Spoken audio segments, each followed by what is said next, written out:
મારો સુપરવાઇઝર છે જે મારી પછીનું કામ કરે, મહિને 3 લાખ પગાર. આઈએસ ઓફિસર ને ન હોય 3 લાખ. મારી જરૂરિયાત ન પડે એવું કરે, મને 3 લાખ હોય ને તો હું એમ કહું કે તમને 25,000 આપું છું અને હું મારી કમાણીના 2% વાપરું છું. ભલે હું એટલા પૈસા વાપરું તો 2 થી 3% વાપરતો હોય. બહુ થતા હોય છે તો 4% થતા હોય છે. હિસાબ નથી કર્યો. એથી વધારે કમાણી તો હું વાપરતો નથી. હવે તમારો 25,000 પગાર છે, તમે 30,000 નું કામ કરો તો તમે મારી કરતા દાનવીર મોટા થયા કે નહીં? આ જન્મમાં તમને મળે કે ન મળે, પણ તમને જે પુણ્ય મળવાનું છે એ કદાચ કરોડપતિને નહીં મળે. કર્મનો સિદ્ધાંત છે, કરેલું કોઈનું જાતું નથી અને કર્યા વગર કઈ મળતું નથી.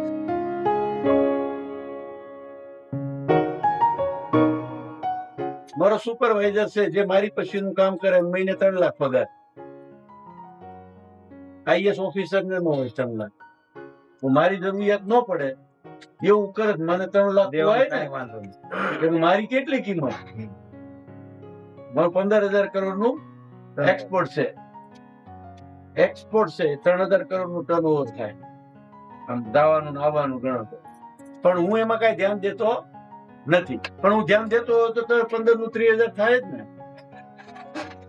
પણ પછી હું પણ આમાં જે આનંદ આવે છે, આમાં જે મજા આવે છે, એટલે હું એને સમજાવું કે હું જો એટલું કામ કરું છું, આ ભાઈ એટલું કામ કરે છે, આ ભાઈ એટલું કામ કરે છે, તમને 25,000 પગાર મળે છે, 20,000 મળે, તમે તો તમારી રોજીરોટી છે જ આમાં. પછી શોખ છે એટલે કરો છો, પણ હું જો તમારે અર્નિંગ કરવું છે, મારે તો કરવું નથી. હું તો સરોવરના કામ કરું, મારે એની ઉપર કમાણી ઉપર તો કઈ છે નહીં. એટલે હું તો મારે તો આવક કઈ છે જ નહીં. દર મહિને પૈસા 3-4 કરોડ રૂપિયા જાય જ છે, આવવાનું કઈ નહીં, કમાણી કઈ નહીં. તો હું એમ કહું કે તમને 25,000 આપું છું અને હું મારી કમાણીના 2% વાપરું છું.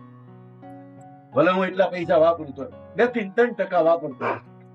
બહુ થતા હોય છે તો 4% થતા હોય છે. હિસાબ નથી કર્યો. એથી વધારે કમાણી તો હું વાપરતો નથી. હવે તમારો 25,000 પગાર છે, તમે 30,000 નું કામ કરો તો તમે મારી કરતા દાનવીર મોટા થયા કે નહીં?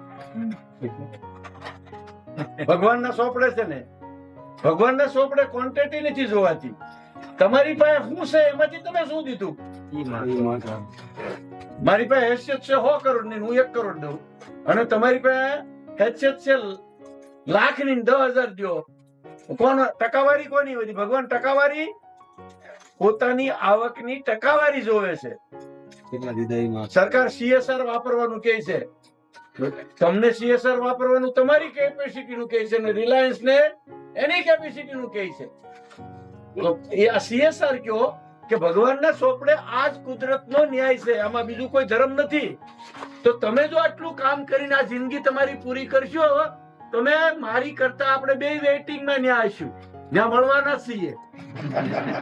પણ તમારું પુણ્ય કદાચ વધારે થાય. Believe me, not jokes. હું આ કેવા ખાતર નથી કેતો, આ હું મારા હૃદયના શબ્દો કહું છું. આ ફેક્ટ છે. ભગવાન સામે હોય તો ફેક્ટ છે, ન્યાય કરવો જ પડે.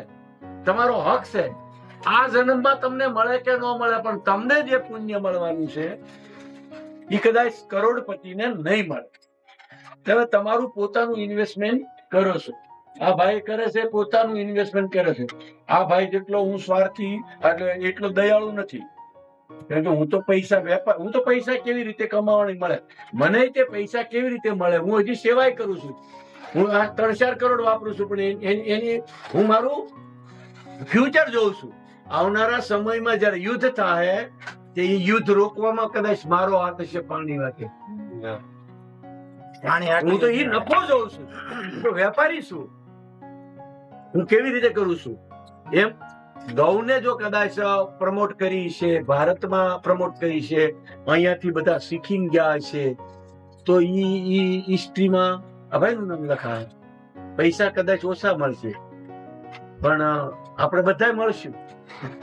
અને આ જીવાત્મા જગતનો કાયદો છે, એમ આત્મા જગતનો કાયદો છે.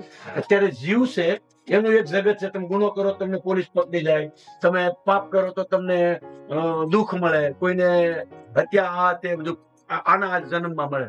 પણ એક જીવાત્મા જગત, મરી ગયા પછીનો એક જગત છે. એમાં આપણે બધા ઓળખતા હશું, મળતા હશું, ત્યાં આપણે ખુલાસાઈ કરતા હશું, અને આપણને ખબર હશે આવ્યો મળો બેટો. આ જગત છે, જીવાત્મા જગતના કાયદા. એક બુક છે, વાંચજો. એટલે આપણને આ તમે બહુ સારું કર્મ કરો છો અને તમે કરતા રહ્યો. કેટલું તમને મળશે એ મને ખબર નથી, પણ મને એટલો અનુભવ થયો 40 વર્ષ 45 વર્ષમાં. કર્મનો સિદ્ધાંત છે, કરેલું કોઈનું જાતું નથી અને કર્યા વગર કઈ મળતું નથી. તમે સારા બેઝ ઉપર છો અને સારી જગ્યાએ છો. તમે તમારું પોતાનું કર્મ બાંધી લો અને જે તમારી પાસે જે પૈસાની લાલચમાં કદાચ તમને નહીં પડતા, પણ તમારી પાસે જે એજ છે અને હજી સમય છે, તો તમે દેશનું અને રાષ્ટ્રનું અને ગૌ માતાનું ઘણું બધું ભલું કરી શકશો.